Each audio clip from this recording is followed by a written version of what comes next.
Hi, my name is Dustin Slosh, and for my marketing concept video, I'll be discussing pricing strategy. How much or how little to sell a product for can be one of the most important decisions a company must make. A company's pricing strategy can be the difference between staying in business and going out of business.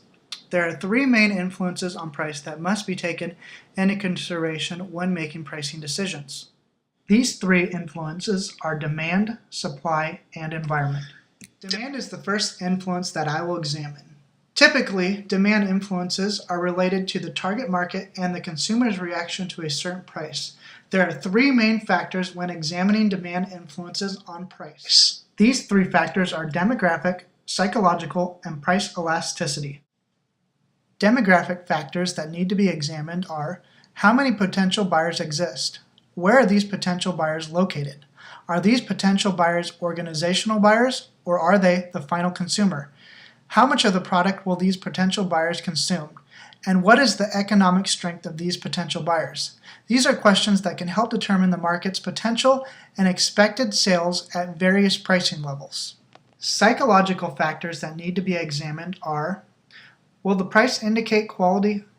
Will odd pricing attract consumers? Will the price of the service be considered too high for the service or compared to the competition? Are buyers willing to pay high prices for the prestige the product carries? And how much are consumers willing to pay for the product? Extensive market research will be needed to answer these questions. There are three different types of psychological pricing strategies.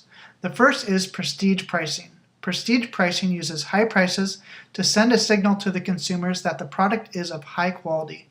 The second is odd pricing. Odd pricing sets a price a few cents or a few dollars below a round number. And the third is bundle pricing. Bundle pricing is used to sell several products together to indicate a good deal. Price elasticity is affected by both demographic and psychological factors. Price elasticity is a way to gauge a consumer's price sensitivity. This can be done by dividing the percentage change in quantity demanded by the percentage change in price. Price elasticity can be hard to measure if you have limited data.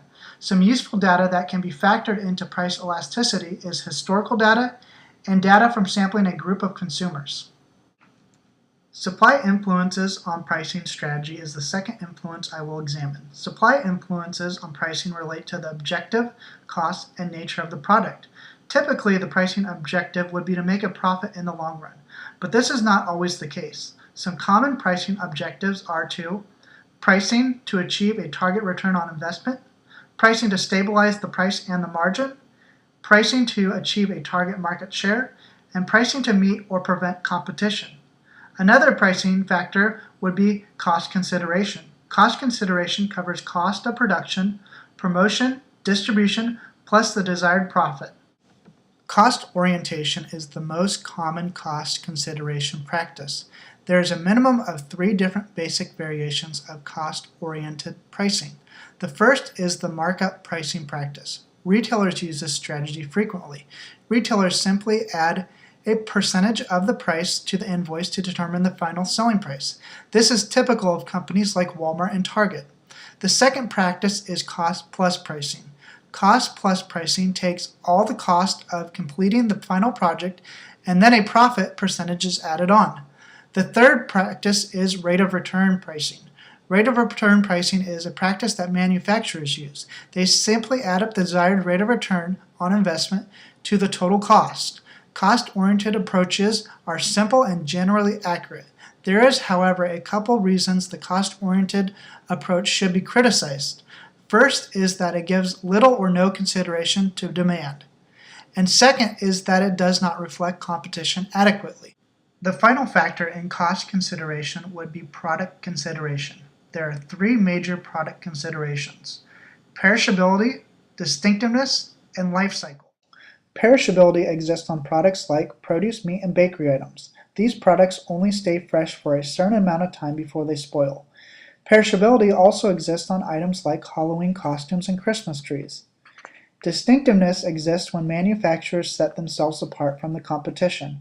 When a product stands out from the competition, manufacturers can charge a higher price. Manufacturers also become distinctive through branding. True Religion jeans and Mercedes automobiles are great examples of branding.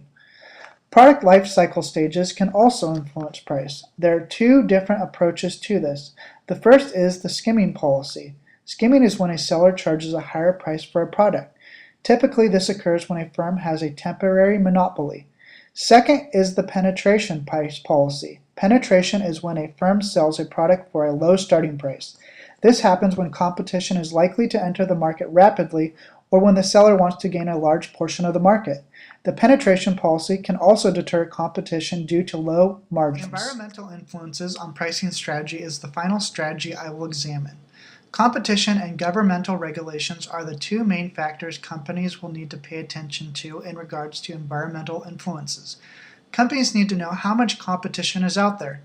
They need to know the competition's market share, growth, and profitability, the competition's strengths and weaknesses, how likely it is that new competition will enter the market, the degree of vertical integration, the different types of products offered by the competition's cost structure, and the historical reaction to price changes by the competition.